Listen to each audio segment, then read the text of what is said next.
Okay, here's the question. Who was God angry with on Good Friday? Who was God angry with on Good Friday? It's an interesting question. God's anger was directed at somebody on Good Friday. And we know from our memory verse that God does get angry. He's not always the God of love and peace and kindness. Sometimes he's an angry God as well, but righteously angry.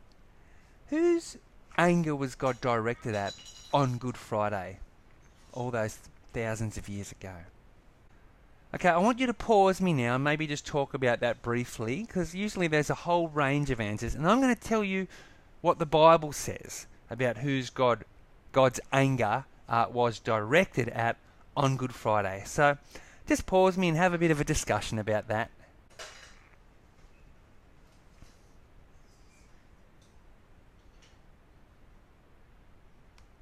Okay, and we're back, and I'm pretty sure there was a range of answers. Usually people say man, or Judas, or sin.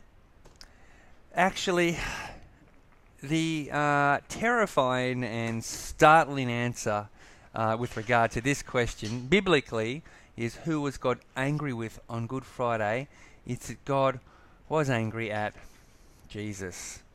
God was actually angry at Jesus for that day, because Jesus on that day did something incredible. And I'm just going to talk you through with a couple of images what happened on that day. Now, I know that you've heard that God is a God of love, and he is, but because he's a God of love, he's also angry at us when we do the wrong thing as well. Perhaps that's like your own father or mother. They're angry at you when you do the wrong thing. And so God's anger is rightly on man, and I'm going to draw these squiggly lines to represent God's anger. God's anger is rightly on man because man sins, doesn't he? Man and woman, they sin. And so God directs his anger at man. And there's a punishment that man has to have for that anger. God's wrath is a terrible thing to experience, and that's what man should get. And that's what this is. But on Good Friday, something very significant happened.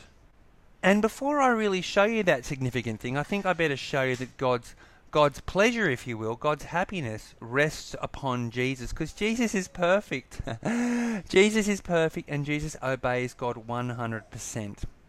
And so I hope you can see in my little picture that good things come to Jesus. These yellow lines are like good things from God: righteousness, pleasure, happiness, reward. And over here it's anger, punishment. I hope that makes sense. I'm going to show you what happened on Good Friday because it's really important. It's called the Great Exchange. It's a switch.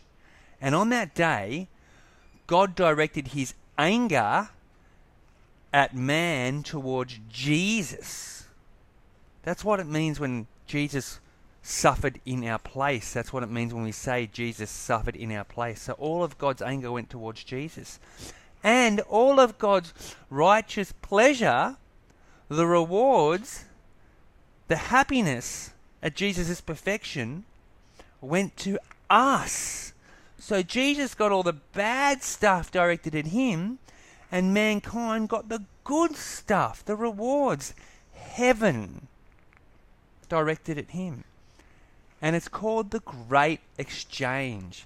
And that's why on Good Friday, it's accurate to say God was angry at Jesus and pleased with man. And thank goodness that Jesus took our place in the way of God's anger. Because if he didn't, we would have to take God's anger upon us instead. But instead we get this: God's graces and God's reward. And that means we get to go to heaven and be with Jesus and God. Because you remember, even though Jesus got all the punishment of God, because he's Jesus, something different happened, and he was able to rise again. And that's something worth remembering.